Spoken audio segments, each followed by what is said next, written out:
آج ہمارے معاشرے کے اندر اللہ کہہ رہا ہے انی قریب اجیب دعوت الداعی اذا دعان، میں ہر پکارنے والے کو جواب دیتا ہوں، میں ہر پکارنے والے کو جواب دیتا ہوں۔ آج جب آپ کسی، اور میں کوئی اختلافی بات، کسی کی دل آزاری کی بات نہیں کرنا چاہتا، لیکن میرے بریلوی بھائی اس بات کو ذرا کھلے دل سے سوچیں، سمجھیں، ہمارا اس بارے میں آپ سے اختلاف ہے کیا؟ اگر آپ کو ہمارے اختلاف کا پتہ نہیں، اختلاف کے ساتھ ہم معاشرے میں ایگزسٹ کر رہے ہیں، عقائد کا، عبادات کی ادائیگی کا طریقے میں اختلاف ہو سکتا ہے، لیکن آپ ہمارے اختلاف کو سمجھیے تو صحیح۔ ہم آپ سے چاہتے کیا ہے؟ اللہ کی قسم ہم آپ سے نفرت نہیں کرتے، ہم چاہتے یہ ہیں کہ اگر آپ کو ہماری بات درست لگے، اگر آپ کے دل میں اتر جائے، اس بات کو قبول کر لیجئے۔ آپ کسی سے پوچھیں گے، اپنے بڑے سے پوچھیں گے اللہ کے بارے میں، اللہ سے دعا کرنے کے بارے میں، وہ قرآن کی یہ آیت آپ کے سامنے نہیں پڑے گا جس میں اللہ نے کسی بندے کو، کسی نبی کو، کسی رسول کو بھی واسطہ اور ذریعہ نہیں بتایا، ڈائریکٹ کہا فَإِنِّي قریب، میں قریب ہوں۔ آپ کا کوئی بندہ آپ کے مولوی سے پوچھے گا اللہ کے حوالے سے، وہ یہ جواب دے گا کہ اللہ قریب ہے؟ نہیں، وہ کہے گا اللہ بڑا دور ہے، اللہ تک پہنچنے کے لیے واسطہ، ذریعہ، طریقہ، سیڑھی، بادشاہ، وزیر، عجیب و غریب مثالیں دے دے کے آپ کو کہے گا اللہ تک براہ راست جانے کا یہ سسٹم بڑا مشکل ہے، اس کے اندر کچھ بندے ہیں، اس کے اندر کچھ راستے ہیں، اس کے اندر کچھ طریقے ہیں، اس کے اندر کچھ وسیلے ہیں، ان کے بغیر آپ براہ راست رب کو کیسے پکار سکتے ہو؟ جس طرح ایک بادشاہ کا وزیر ہوتا ہے، وزیر سے پہلے ملنا پڑتا ہے، اس سے پہلے سیکٹری سے ملنا پڑتا ہے۔ معاذ اللہ، اللہ رب العزت کہہ رہا ہے میں قریب ہوں، یہ کہہ رہا ہے نہیں نہیں تو دور ہے، اللہ کہہ رہا ہے میں قریب ہوں، نہیں تو دور ہے، اللہ کہہ رہا ہے میں قریب ہوں، یہ کہتا ہے نہیں نہیں تو دور ہے۔ یہ کون سا فلسفہ ہے؟ میرے بھائیو یاد رکھ لو، آج یہ مسئلہ بھی سمجھ کے جاؤ۔ بھائی سوال بھی کرتے ہیں میرے بھائیو، نبی کریم، ہاں یہ بات درست ہے، جواب میں یہ آیت پیش کی جاتی ہے کہ اللہ تک پہنچنے کے لیے قرآن پاک میں وسیلے کا ذکر اور لفظ موجود ہے، بالکل موجود ہے۔ وہ وسیلہ شریعہ جو نبی کریم صلی اللہ علیہ وسلم نے مجھے اور آپ کو سمجھا دیا اور قرآن پاک سے بھی ثابت ہے۔ اس کے علاوہ وسیلہ، طریقہ جس کو آپ ذات کے وسیلے کو سمجھتے ہیں، اس حوالے سے آج اپنا کنسیپٹ بھی کلیئر کر کے جائیں۔ پہلی بات، کس شے کو رب کے سامنے وسیلہ بنایا جا سکتا ہے؟ وَلِلَّهِ الْأَسْمَاءُ الْحُسْنَى فَادْعُوهُ بِهَا، اللہ رب العزت کے خوبصورت نام ہیں۔ کون سے نام ہیں؟ رزاق، رحمان۔ اللہ تعالیٰ کو ان ناموں کے ذریعے پکارو۔ اللہ کہاں کہہ رہا ہے؟ قرآن پاک میں۔ رزاق، اے رزق دینے والے رب رزق عطا کر۔ رحمان، اے رحم کرنے والے رب رحم فرما دے۔ اے شافی، شفا دے دے۔ اے کافی، کفایت کر جا، وغیرہ وغیرہ اللہ کے نام ہیں، ان کے ذریعے رب کو پکارا جائے۔ یہ اللہ کی صفات ہے، یہ کسی مخلوق کی صفت نہیں ہے، یہ صفات الہی ہیں۔ ان کے ذریعے اور ان ناموں کے ذریعے اللہ ہی کو پکارا جاتا ہے، اور یہ جائز ہے، اس میں کسی بھی قسم کا امت میں کوئی بھی اختلاف موجود نہیں ہے۔ دوسری بات جو قرآن پاک سے بھی ثابت ہے کہ اے اللہ، ہم نے ایک ندا دینے والے کو سنا، ہم اس کی ندا کے اوپر ایمان لے کے آئے، اب تو ہمارے گناہوں کو معاف کر۔ اس جملے کے اندر، اس آیت کے اندر بندے نے کیا کیا؟ اور اس کی تشریح حدیث سے مل جاتی ہے۔ آپ نے بچپن میں، ہمارے نصاب میں شکر ہے یہ واقعات موجود تھے، وہ غار والوں کا قصہ پڑھا ہوا ہر ایک نے کہ غار کے آگے پتھر آ گیا، 3 لوگ پھنس گئے، ایک نے اپنی حسن مزدوری کی حسن سلوک کا واسطہ دیا، دوسرے نے زنا سے بے رغبتی عین موقع کے اوپر کا واسطہ دیا، یہ کیا ہے؟ نیک عمل۔ اور تیسرے نے کیا کہا؟ میں گھر آتا تھا، سب سے پہلے اپنے ماں اور باپ کو دودھ پلاتا تھا، ایک رات میں گھر دودھ کا پیالہ لے کے آیا، ماں باپ سو گئے ہوئے تھے، اور میری غیرت نے اس بات کو گوارا نہ کیا میرے بچے ماں باپ سے پہلے دودھ پی لیں. میں ان کے سرانے کھڑا رہا یہاں تک کہ فجر نکل آئی, سورج نکل آیا, میرے والدین اٹھے. اللہ, میں نے اپنے والدین سے پہلے اپنے بچوں کے منہ میں نوالا بھی نہیں ڈالا. اگر آپ کو میری یہ نیکی پسند آئی ہے, ادا پسند آئی ہے, کی آپ کے لیے ہے, حسن نیت والدہ سے کیا ہے, والد سے کیا ہے, اگر یہ نیک عمل میرا کسی کھاتے میں رب موجود ہے, پتھر کو دور کر دیجئے. پتھر دور ہو گیا. کس چیز کا واسطہ دیا بتائیے؟ نیک عمل کا. کس کے نیک عمل کا؟ اپنے نیک عمل کا. کس کے نیک عمل کا؟ اپنے نیک عمل کا.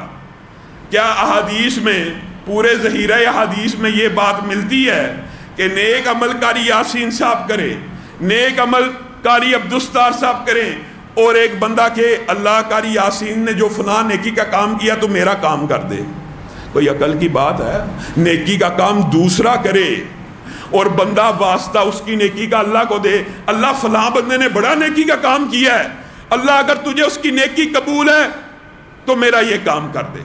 نہ عقل ہے, نہ منطق ہے, نہ لاجک ہے. یہ کیا فلسفہ ہے کہ نیکی کوئی کرے, چاہے ولی ہو, چاہے صدیق ہو, چاہے نبی ہو, نیکی وہ کرتا رہے, اور آپ اللہ کو کہیں اللہ وہ آپ کا بڑا نیک بندہ تھا, میرا یہ کام اس کی نیکی کی وجہ سے کر دیا جائے. نہ قرآن سے ثابت ہے, نہ حدیث سے ثابت ہے. اگر ثابت ہوتا تو ہم کر لیتے.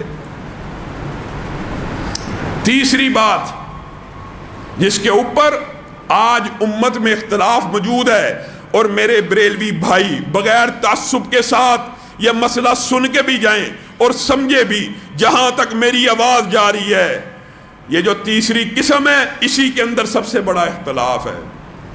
وہ کیا ہے؟ نبی کریم صلی اللہ علیہ وسلم خطبہ دے رہے ہیں, بندہ آیا, صحابی آئے, انہوں نے نبی کریم کو ماجرا سنایا, مال ہلاک ہو گیا, رستے بلاک ہو گئے, یہ ہو گیا, وہ ہو گیا. اللہ کے رسول, بارش نہیں ہو رہی. نبی کریم صلی اللہ علیہ وسلم نے اسی وقت ہاتھوں کو اٹھایا, ہاتھ ابھی نیچے نہیں کیے, آسمان پہ بادل نمودار ہوا, بارش شروع ہو گئی. ایک ہفتہ لگاتار بارش ہوئی, اگلے ہفتے پھر آ گیا. اللہ کے رسول, بارش تو مانگی تھی لیکن اب بارش بربادی کرنا شروع کر چکی ہے, رستے بلاک ہو گئے ہیں, مال بارش سے ہلاک ہونا شروع ہو گیا. رسول اللہ صلی اللہ علیہ وسلم نے پھر ہاتھوں کو اٹھایا, رب سے دعا کی, بارش بند ہو گئی. اس حدیث کو میرے بھائی بھی پیش کرتے ہیں, ہم بھی پیش کرتے ہیں. یہاں پر رسول اللہ صلی اللہ علیہ وسلم نے کیا عمل کیا بتائیے؟ یہ کہا اللہ, حالانکہ وہ زندہ تھے, کہہ سکتے تھے, لیکن کیا کسی سابق نبی کا واسطہ پیش کیا, سابق اولیاء اللہ کا واسطہ پیش کیا, یا اپنی ذات کا, اپنی نیکیوں کا واسطہ تو زندہ انسان کو دینا جائز ہے, پیش کیا نہیں. کیا کیا؟ دعا کی. کوئی آئے بندہ آپ سے دعا کروانا چاہے, کسی بھی نیک بندے کے پاس آپ جائیں جو زندہ ہو, موجود ہو, دعا کروانا چاہیں, آپ دعا کروا لیجئے. حدیث سے ثابت ہے کہ کسی بھی نیک آدمی کے پاس جا کر, کسی بھی زندہ انسان کے پاس جا کے دعا کروائی جا سکتی ہے. یہ بھی اس لیے مانتے ہیں کہ حدیث سے ثابت ہے, قرآن سے ثابت ہے. اگر اللہ اس کے اوپر بھی پابندی لگا لیتا ہم اس کو بھی نہ مانتے. رسول اللہ کے پاس آئے, دعا کروائی, رسول اللہ نے دعا کی, آپ اور میں بھی دعا کروا سکتے ہیں. وسیلے کی تیسری جائز قسم کیا ہوئی؟ کسی زندہ آدمی سے, کسی زندہ ولی سے, نبی سے دعا کروائی جا سکتی. اب جب اس سارے واقعے کے بعد ذات کے وسیلے کا پوچھا جاتا ہے کہ اللہ تجھے محمد صلی اللہ علیہ وسلم کی ذات کا واسطہ, حقیقت میں یہ ان کی نیکی کا واسطہ دیا جا رہا ہوتا, اللہ تجھے علی کی ذات کا واسطہ, اللہ تجھے غوث اعظم کی ذات کا واسطہ, اللہ تجھے فلاں پیر کی ذات کا واسطہ. اس کی کیا دلیل ہے؟ اس کی بھی میرے بھائیوں نے ایک دلیل بنائی, لیکن وہ دلیل اگر آج کھلے ذہن سے سمجھ لیں, اللہ کی قسم عقیدہ پلٹ جائے گا.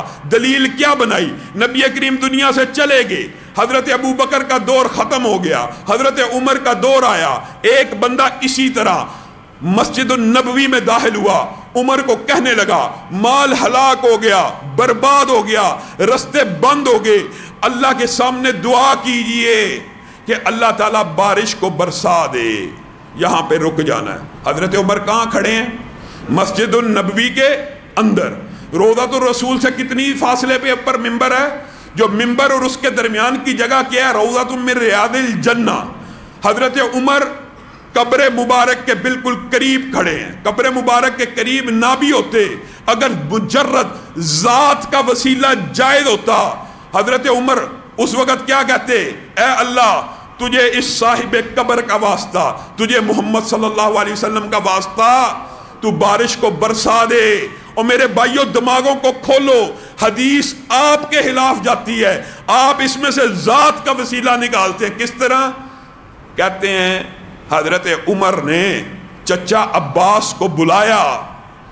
یہ چچا عباس کو بلانا ذات کا وسیلہ ہے؟ حضرت عمر نے کہا، حضرت عمر کے لفظ احادیث کی کتابوں میں موجود ہیں، جب تک رسول اللہ صلی اللہ علیہ وسلم ہم میں موجود تھے، ہم ان کے ذریعے سے اللہ کی بارگاہ میں دعائیں کروا لیا کرتے تھے، اب وہ دنیا سے چلے گئے ہیں، چچا عباس کو بلائیے، جب وہ ہاتھوں کو اٹھاتے ہیں اللہ ان کی دعاؤں کو رد نہیں کرتا۔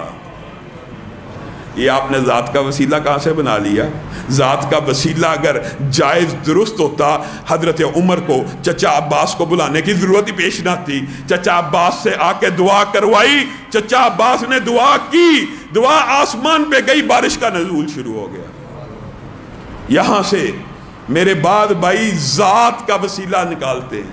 گفتار بھی ہے، کردار بھی ہے، ہم حق کے علم بردار بھی ہیں، اپنوں کے لیے